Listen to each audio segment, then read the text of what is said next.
Om. Gayatri Mahamantra. With your back straight, both hands upon your laps, left beneath the right, contemplative. Om Bhuribhuva Swaha Tatsaviturvarenyam Bhargo Devasya Dhimahi Dhiyo Yona Prachodayat. Today we are upon the part number 12 under this ongoing series upon mystical Gayatri Maha Mantra. And today we understand about the vibratory punctuation of the words of Gayatri Maha Mantra. To start with, in this particular session, we will first of all understand the introduction of Gayatri Maha Mantra that comes in its first part. What is the first part? The first part is Om Bhur Bhuvaha Swaha. Om is one word and a letter in itself. Bhur is the second. Bhuvaha is the third. And the fourth is Swaha. So today we talk about these four. Om is the mother of all cosmic vibration. It's the source to the entire creation that has manifested in its material and all of its subtle forms. So anything and everything that we see around owes its origin to the mother of all cosmic vibration, which is Om. Yes, in a way, we also assign the same letter, the same word for the supreme consciousness as well. For entire manifestation, the Om is the only source, the only immutable source available to the human understanding. There can be enough that can be said about Om, whereas one of the Upanishads has been specially dedicated to the entire detail of Om, although that is one of the smallest Upanishad by the name Mandukya Upanishad. And it has an interpretation of a great exalted yogi, Swami Gaudapadacharya Maharaj, the Dada Guru of Adiguru Shankaracharya. So he had written an interpretation which spreads out to more than 240 verses by the name Gaudapada Charya Karika. And now this Mandukya Karika, interpreted by Gaudapada Acharyaji, it mentions the details of Om in a very descriptive manner. There are other scriptures also available that do not exhaust while it comes to say something upon the letter Om, the immutable one. In a way, it is also understood as a name assigned, a vibration considered to be also as the name of the Lord. Because someone who is omnipresent, I'm saying someone who is omnipresent, cannot be confined into the small ambits of name and form.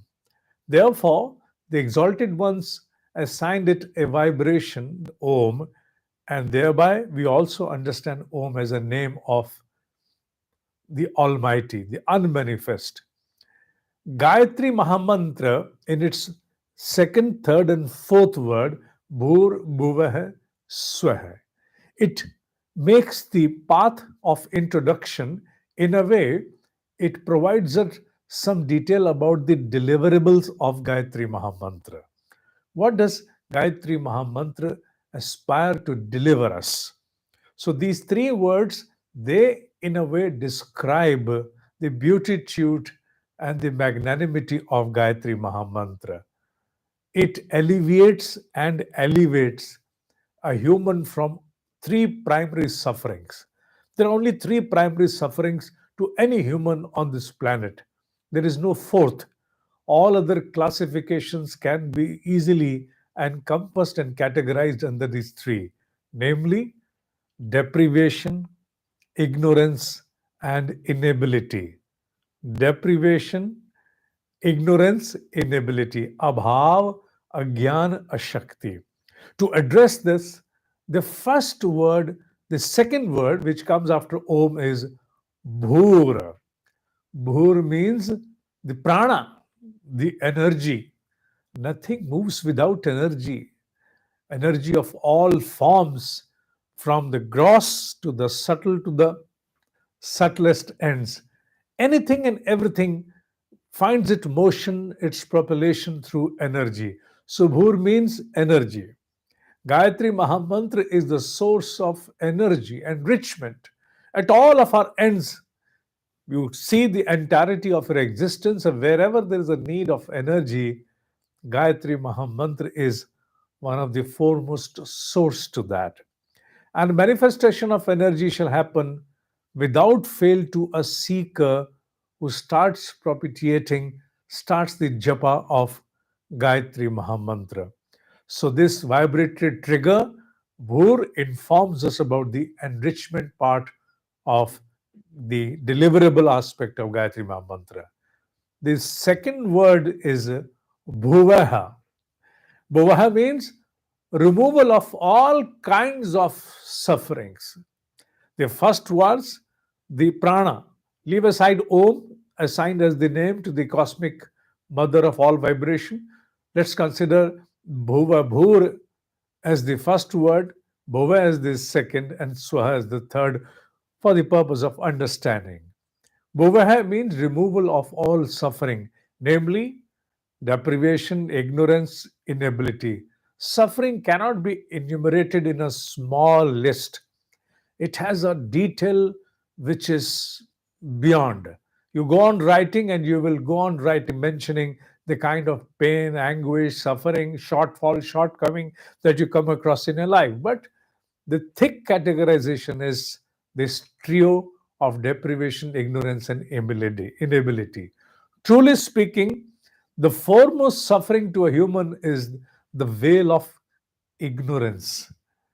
The veil of ignorance disallows the human to realize its true self. Although the sufferings are understood majorly as those that inflict us in our worldly matters. On the mortal plane, we understand them as something in the form of a shortcoming, shortfall, any of these aspects. But on the mortal plane, suffering only confines to the mostly the have nots. Gayatri has been assigned, therefore, a special name by the exalted ones, and that is Kamadhenu. Kamadhenu means it is a celestial cow, understood as a celestial cow that can bestow anything to its seeker in the form of its boon. Many seekers start practicing Gayatri Japa in order to cherish some worldly seeking. But it has also been observed that with the passage of time, the seeker undergoes a mutation within and thereby offering itself before the divine radiance of Gayatri. Does not matter, even if you start Gayatri Japa sadhana in order to cherish some of your desires that correspond to this mortal plane. But with the passage of time, you will observe that you yourself are undergoing a transformation in your own depths of understanding. Your perceptory windows undergo a great change. Spiritual evolution then becomes the sole yearning of a seeker after a passage of time when you spent with Gayatri sadhana. This happens irrespective of the fact that worldly seekings still cling to the seeker, yet a change within transpires. The impel and the indulgence into the veil of ignorance does not incinerate all of a sudden. Its traces will always cling to us, yet they become obliterated by the sadhana. In no terms, then the seeker lands into the pain and anguish of the death of some worldly seeking. No terms. Pain and anguish are then the terms that are, they may be confined as a deep yearning to realize your own true self, but you do not ascribe more of that pain, intense pain, just for a seeking that corresponds to this mortal plane in the form of a desire. And as the sadhana of a seeker intensifies, so does the infliction of worldly suffering that recedes. And instead of that, the blessedness advances within the seeker. Bhur, bhuvaha, both combined, and if we take the derivatives out of it, it is the divine energy enriched, and inability, deprivation, and ignorance perish. What is swaha? The third word. To be precise, the fourth one, Om Bhur Bhuva Swaha. But talking about the deliverables, the third one, that is Swaha. Swaha means to cherish blessedness.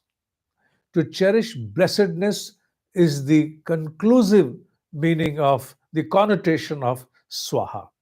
To be more precise, the first three words of Gayatri Mahamantra are its deliverable, and this last, the Swaha, it holds such a significance that when we try to offer oblations in yagna, almost all the mantras, they almost all, they culminate with this word swaha, which means that the ultimate objective shall always remain to cherish blessedness. The divine play by Gayatri happens through intense increase of energy and the incineration of impurities within. And as the impurities incinerate within, the inner domain gathers more of clarity and purity. A confidence then emanates and arises from our deeper self that we also term as Atmabala. And understanding arises that restores every subject of our life, which includes people, subjects, and situations of a life, its due proportion, its due place, because you grow, you evolve at the end of your understanding.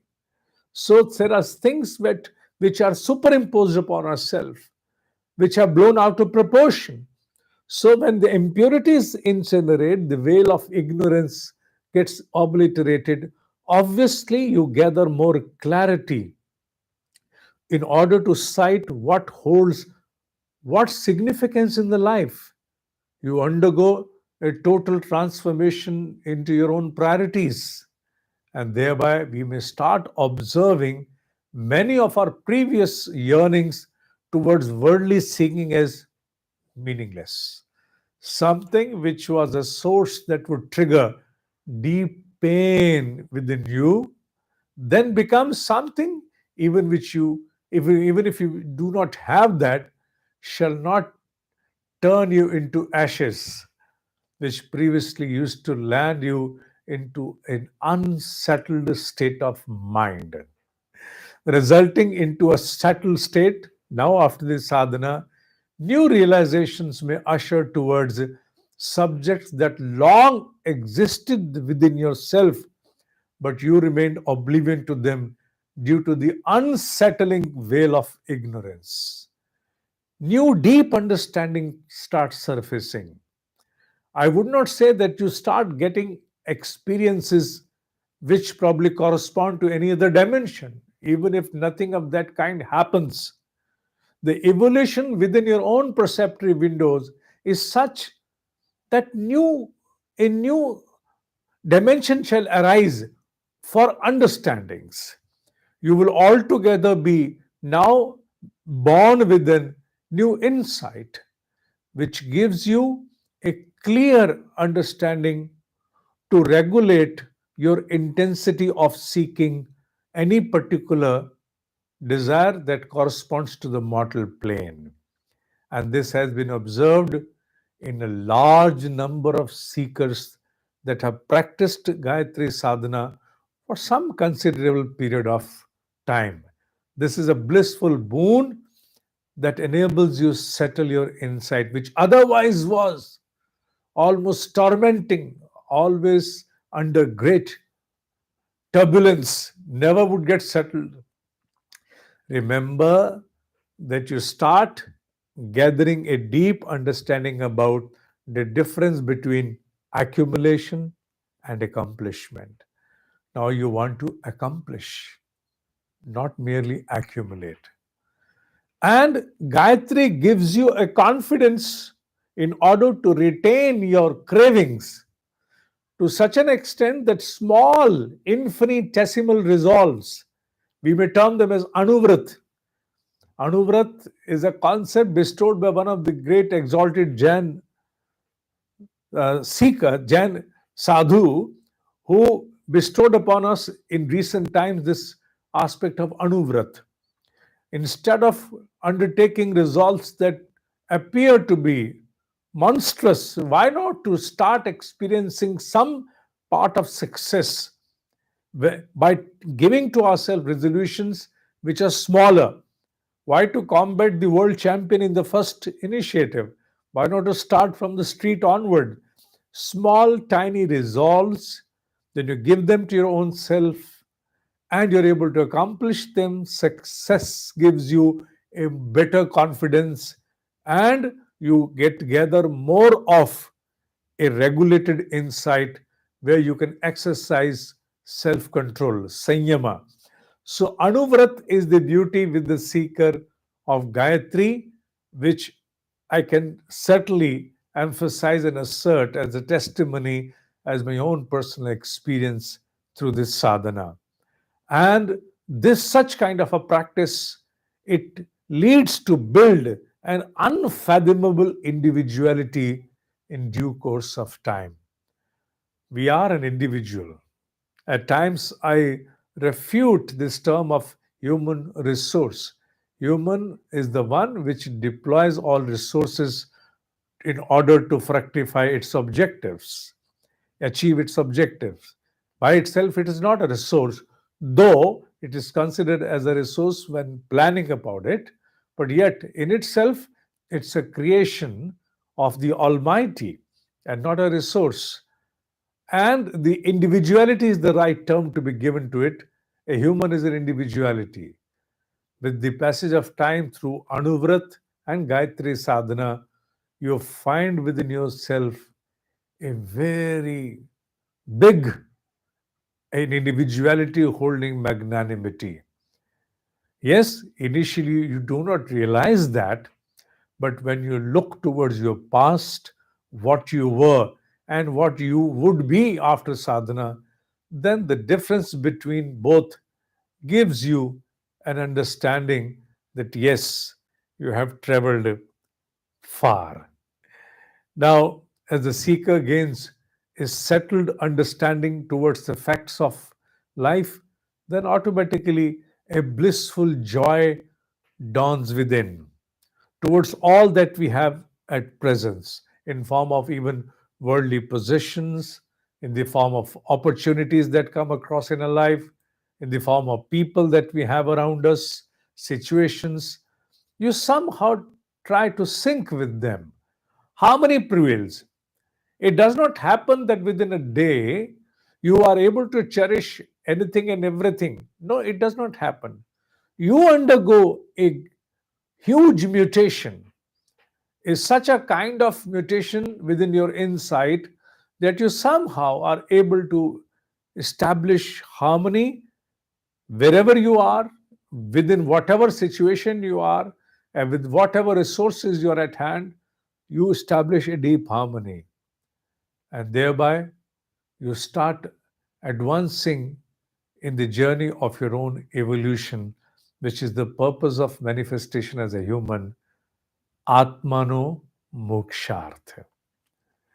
We will come back to the details and understanding about the remaining part of Gayatri Mahamantra, which is the primary Gayatri Mahamantra after the initial introduction about the deliverables by considering Om as the name of the Almighty. Tat Savitur Varenyam Bhargo Devasya Dhimahi Dio Yonaha Prachodayat. In the most simple manner, this definition, this small understanding gathered today shall bring us more closer to this Mahamantra. Having said for this day, ओम ही सत्य है, ओम ही सत्य है, ओम ही सत्य है.